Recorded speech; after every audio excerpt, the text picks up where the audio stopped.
All right, y'all. So we back again, and this is the proposal from Diddy's lawyer to get him released. So this is 10 pages, and once again, I'm gonna give y'all the important parts. We don't have to go through all of this, but initially he's looking to put up a $50 million bond. Um, he's looking to give over some passports that aren't only his own, but his children's passport. They already took his passport. We'll talk about that later. And I think it's some family property he's willing to put up as well, including his mother's home, if I'm not mistaken. All right. So let's get through some of the important parts. By the way, a big thing his lawyer is talking about is that Diddy has been compliant. He has been cooperating. I told y'all in my last video, he went to New York just to be closer to them because he knew that, the proceedings were going down in New York. So that's why he went to New York, because he knew his arrest was imminent. Also, it makes me think about Diddy walking around with Stevie J and all of that stuff. Looking back, his energy did give that of a person who knew he was going down, right? So let's get into some of the important parts of this proposal. Okay, so the bond is $50 million. And this just goes to show you how rich Diddy is. Diddy wasn't one of these fake billionaires, because these millions that we talking about right now, it's like, yeah, he had it. So $50 million bond, which he has. This proposal has also been co-signed by Sean, his mother, his sister, the mother of his oldest daughter. So one of his baby mamas, I'm assuming that's the daughter that's not the twin, and his 3 adult sons. So all of those people are co-signing his bail. They said secured by the equity of Mr. Combs' residence at 2 West Star Island in Miami, Florida. So that house is $50 million. And he paid off the $8 million mortgage, so it can be used to secure a bond, all right?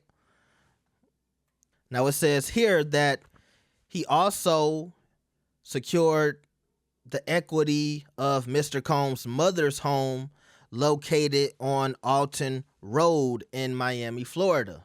Now, they said Mr. Combs' travel will be restricted to Southern District of Florida and the Southern District of New York to attend court, meet with his counsel, and attend medical appointments, which we will address to the court in a separate sealed submission.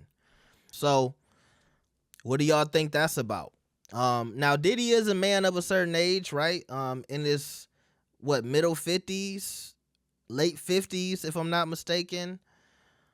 So I can see him, maybe having, look, if you've been partying so hard and doing drugs so hard at his age, ain't no telling what might be wrong with Diddy. All right. But yeah, y'all let me know what y'all think that's about. Let's continue. So the rest of this is about, he'll be going back and forth from Florida to New York and New Jersey to handle this case. It says Mr. Combs' passport was surrendered to his counsel on April 1st, 2024. His counsel advised the prosecutors of this fact in an email updated the same day. Counsel will provide this passport to pretrial services, all right? Now, he's giving up the passports of family members too. So saying nobody's going to leave. The passports of the following family members who have already surrendered their passports to counsel after the raids of Mr. Combs' homes: Janice Combs, Shanice Combs, Jesse Combs, Delilah Combs, and Love Combs. Even the infant, that's baby Love. Wow. Now, a lot of this stuff is talking about his travel, but when we get to number 3, it says counsel advised the government of Mr. Combs' efforts to sell his airplane. Now, I also know that his airplane is up for rent, or, you can charter it to travel on his jet, because he don't have one of those crazy jets that say Air Diddy like Rick Ross's plane.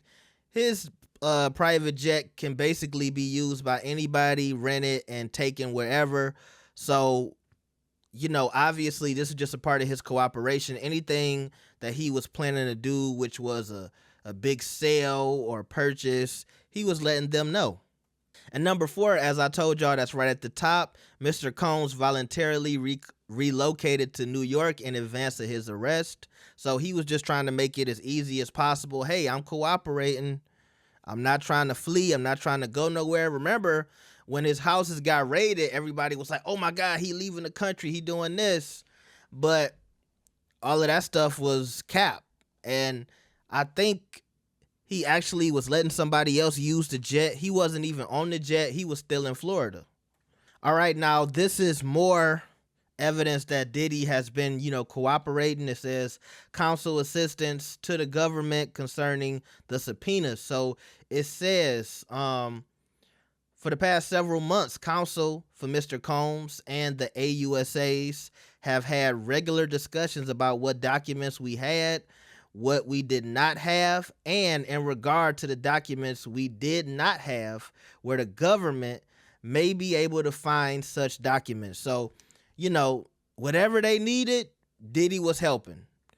This is things that would help him to try to get this bond. So basically, they was doing everything possible because they knew this arrest was coming to make sure, hey, Diddy is somebody who is being helpful with this investigation. He's not hiding anything. He's willing to put up property and passports. Anything y'all wanted, anything y'all needed, he helped with. They also talk about, how he paid off the $18 million mortgage on his home so he could use it to put up for this bail, which is the $48 million house. Now, this legal standard part talks about, look, the first line said, because Mr. Combs is presumed to be innocent. And then it says on the next paragraph, it says, while there is presumption of detention in sex trafficking cases, this presumption is rebutable. So that means, look, yes, these are allegations, but we can fight against these allegations. So it's not like y'all have him 100,000% dead to rights, even though they might have all type of evidence and things of that nature. But they're saying, like, look, if he's able to fight some of these things, he should be, I guess, given leeway to get a bond while he prepares his defense, I'm assuming, okay? Now, with some of this other documentation, as we're on page 7, the lawyer is starting to break down some of these violations that were quoted in the original indictment, and basically he's arguing them out, and I guess this will be a part of Diddy's defense and things he's, not just going to cop to, so they're pointing out particularly section 34G factors. And like I said, when we got to that racketeering part in the indictment, those are the things that the lawyer is going to try to attack and say, okay, this isn't correct, that isn't right. And that's just typical standard procedure for these type of situations. Your lawyer got to go through all of those things and try to find wiggle room, try to see where they messed up, where they made mistakes. Sometimes it might be mistakes in the filing of the indictment. So that's what his lawyer is trying to do right here. Now, in this part, this is where they try to big up Diddy's reputation, because they're saying, look, not only has he been cooperating, so it says right here, it says Mr. Combs' history and characteristics are best demonstrated by the way he has responded to this investigation from the very inception to his most recent decision to travel to New York when his lawyers told him that the case could not or could be soon starting. All right. So this is saying, hey, he cooperated throughout this whole case, but then later on they go down or they continue to talk about some of Diddy's charitable work. So it says, aside from his actions since the inception of this investigation, Mr. Combs' character is shown through his demonstrated contributions to society in several important areas. So this is where they start to go into, he's donated millions to the Boys and Girls Club of America. He's given to organizations such as the National Foundation of Teaching Entrepreneurship. What else? He's a partner with Capital Preparatory Harlem Capital Character School in 2016, where I guess to provide it high quality education to inner city youth in New York. So yeah, we just got a list of everything he's donated money to and charitable acts he's been involved in. Also, it says he's, giving money to disaster relief efforts, 2 million to the city of New York for public schools, and hosting virtual dance-a-thon that raised more than 4 million to provide personal protective equipment to healthcare workers on the front line during COVID-19. So yeah, he has a lot of charitable things he's done over the years. Oh, and get this part. They say, second, few people have done more to advance the cause of black people in the music, entertainment, and fashion industries, such as Sean Combs. While he has always been controversial, he has also championed minorities and underrepresented communities.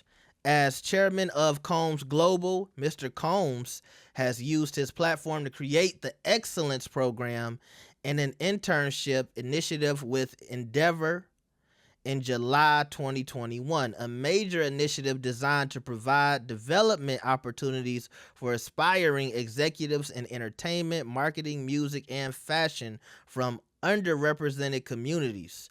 Mr. Combs' philanthropic work has earned him numerous accolades throughout his career. So this goes through all of the awards he's got. He got one, the Triumph Award, National Action Network, Superhero Award. He's got one for Child of America Award from the Carver Foundation. So a lot of awards, okay, for his philanthropic work, okay? Now it also says the proposed bail package addresses any issues with flight and danger to the community. So, that's a major thing you have to talk about when somebody is high profile as Diddy. They got to say first, is he a danger to the community? And let's be honest, no, Diddy is not. But I think if you're the judges and people involved in this, you might think Diddy was a flight risk. And I will say, as of right now, if he hasn't tried to leave before the case started, I think it's a good chance that they could consider him not a flight risk. He hasn't tried to flee. He's cooperating. I don't think he'll have any worries about being a flight risk just because he has a private jet. Now, in this last part, they talk about the Metropolitan Detention Center in Brooklyn, where I guess the lawyer is arguing that this is not a good place. It says just earlier this summer, an inmate was deleted, and it says at least 4 inmates have died by taking their own life in the past 3 years. So this is them saying this is not a place we want our client to be in because it's a lot of BS going on there. All right.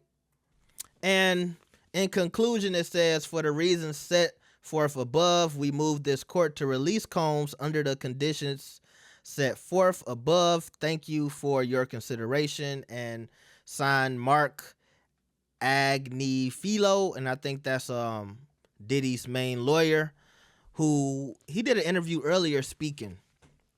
So look, this is a big package. I think the big things to point out is obviously the $50 million. The fact that he's given over everybody's passport and his family, even the infant. His mother's house will be, set up for equity as well. And also, it looks to me that just preparing for this case, he at least spent $18 million just to make sure that other home could be put up for $48 million of, I'm assuming, the 58, not the 58, but the $50 million bond.